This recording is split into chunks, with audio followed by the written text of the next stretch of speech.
Nana here again. I bet you're getting bored with me doing new stories every night, aren't you? You have to let me know if you don't want me to do them. But until you tell me, Nana will continue.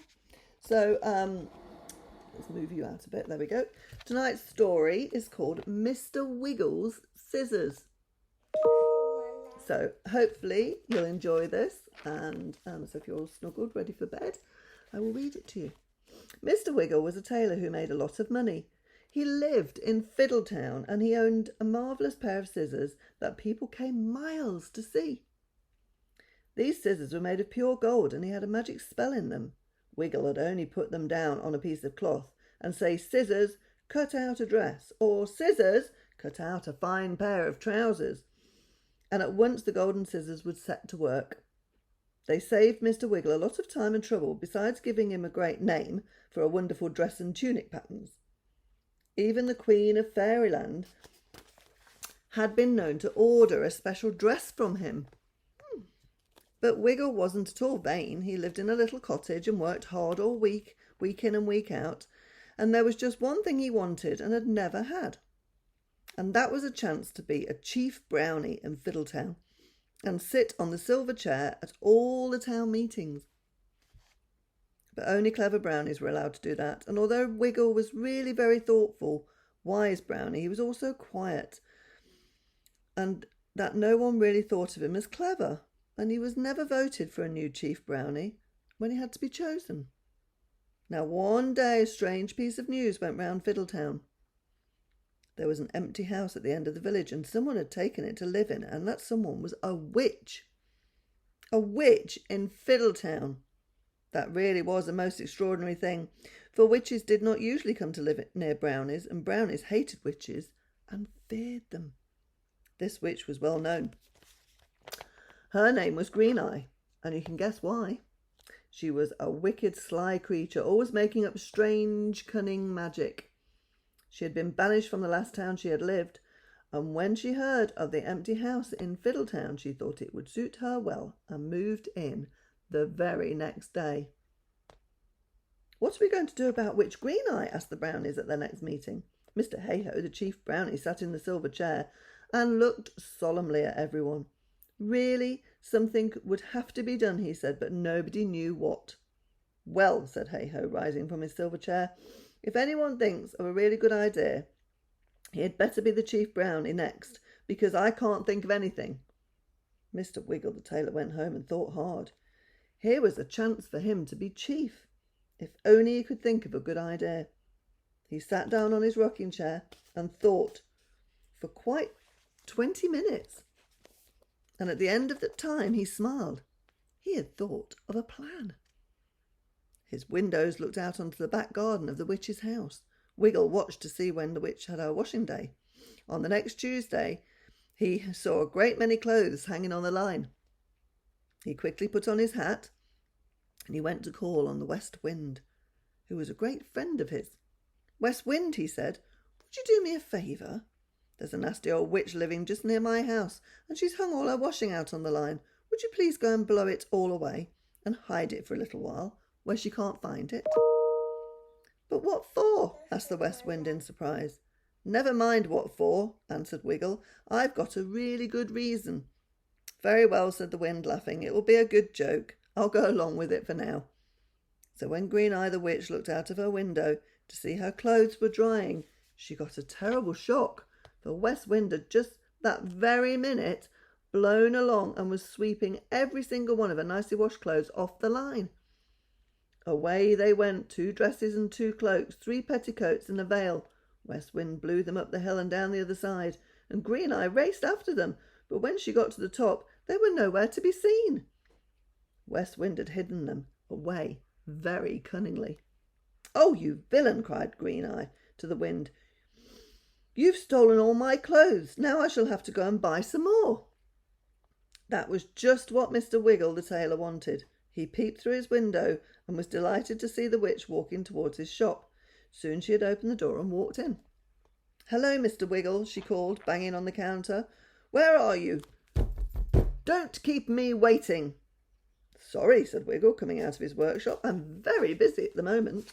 "Well, you must be You may be busy, but you've got to put all your work on one side and make me some dresses and a cloak, snapped the witch. That wretched West Wind has stolen all my clothes off the line, and I must have some more, and I want them by tomorrow. I'm afraid that's impossible, said Wiggle politely. I've a tunic to finish for Hey-Ho, the chief brownie, and a gown to finish for Mrs. Tiddlywinks, and a pair of trousers for her little boy.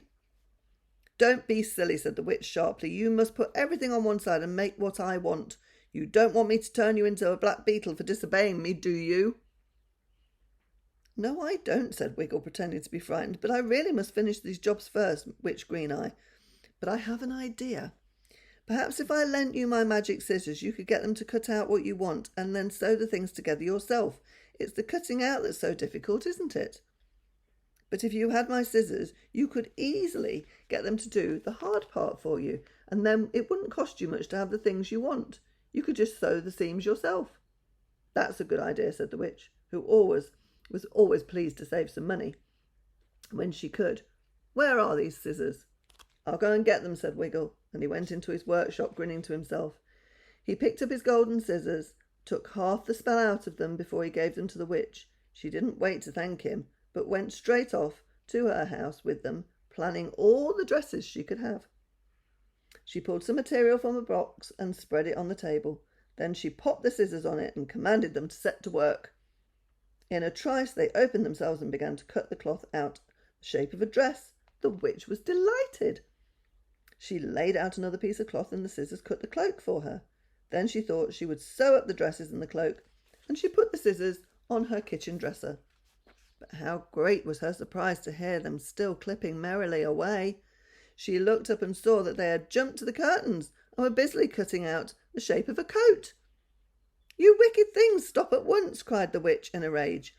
She caught hold of the scissors, but let them go with a shout, for they quickly pricked her hand with their points. They flew to the tablecloth and began to cut up the shape of a pair of trousers. The witch was so angry that she hardly knew what to do. She did not dare touch the scissors again, but she quickly looked up at her magic books to see words that she could use to make them stop. But she could not find anything to help her. It was dreadful. The scissors cut up a carpet next, and then all the cushions and all the chairs. Then neatly cut up the kettle holder and flew into the bedroom to see what they could do with the bedspread and sheets. The witch followed them, shouting and crying with rage, but it wasn't a bit of good. She simply could not stop those scissors. And oh dear me, when they had finished cutting up everything they could, what do you think they did? They flew to the witch herself and began to cut off her hair. Then they started to cut her clothes into rags, and poor Green-Eye rushed out of the house in terror. She ran to Mr. Wiggles and burst into the shop with the scissors, busily cutting the laces of her boots. Mr. Wiggle, what's wrong with these scissors? They won't stop cutting. Put the right spell into them at once, or I will turn you into an earwig. Well, if you turn me into an earwig, those scissors will never leave you, said Wiggle, sewing busily at the coat. Now, Rich Green-Eye, let us talk together. I will tell you truthfully that I have taken half the spell off my scissors, and I don't mean to put it back until you promise me something. You wicked brownie. What do you want me to promise you? You must promise me to pack your box and leave Fiddletown for ever, said Wiggle, sewing on the top button at top speed. We don't like you. You're cunning and sly. We would much rather have your room than your company. Well, I shall stay, shouted the witch in a terrible temper. I shall stay, and I shall make all sorts of terrible spells to punish you and your other brownies. Well, the scissors will stay too, said Wiggle. Be careful they don't cut off your nose. I see they've cut off your hair already. Oh, wailed the witch. What shall I do? Go away, you hateful scissors. Stop cutting, I tell you. But the scissors took not the slightest notice, and managed to snip off the toes of both her boots. Suddenly Green-Eye boxed Mr. Wiggle's ear hard and ran out of his shop. The scissors followed her. She went weeping to her house and packed all her things into 3 big boxes, and then she clapped her hands 7 times, and 4 broomsticks came flying through the air. The witch tied a box on each of the 3 biggest, and then sat herself on the smallest with her big black cat behind her. Away, away, she cried. At once the broomsticks rose up into the air, and Wiggle ran out to call all the brownies of Fiddletown to see the wonderful sight of Witch Green-Eye really leaving the village at last. Hooray! Hooray! they cried. "How did you make her go, Mr. Wiggle?" "Come here, Scissors," shouted Wiggle, and he was afraid that his magic scissors might follow the witch on her travels. The scissors flew down to his hand, and he shut them. They stayed still and cut no more until he next commanded them. He knew the magic word to halt them in their work. Wiggle told all the brownies what he had done, and called the West Wind to ask him where he had hidden the witch's clothes. The West Wind blew them out of the cave on the other side of the hill. Wiggle packed them into a basket and bade the wind blow them after the witch. "We don't want anything belonging to such a cunning creature left behind," he said. "Well, fellow brownies, I hope you approve of what I've done for you." "Clever old Wiggle," shouted everyone, and they hoisted him up on their shoulders. "You shall sit in the silver chair and be our chief brownie." "Clever old Wiggle." Mr. Wiggle was delighted. He sat down in the silver chair and beamed at everyone. It was the very proudest day of his life. "Scissors, you must share my glory," he said, and he took them from his pocket and set them on the seat beside him. Then everyone cheered madly, and the scissors were so alarmed that they jumped back into their master's pocket again. No one knows what became of Witch Green Eye. It is said that her broomstick bumped into a thunderbolt and disappeared. It is certain that she was never seen again. What an awful witch! She wasn't very good, was she? So when somebody gives you something, you should look after it and you should say thank you and be nice. And she was not nice, was she? But I like Mr. Wiggle. He's clever, isn't he? So I hope you enjoyed that. And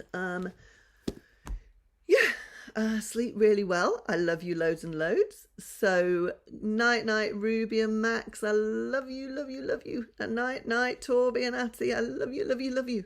And you be really good. And sleep well. And I will see you again tomorrow. I love you loads. Be good.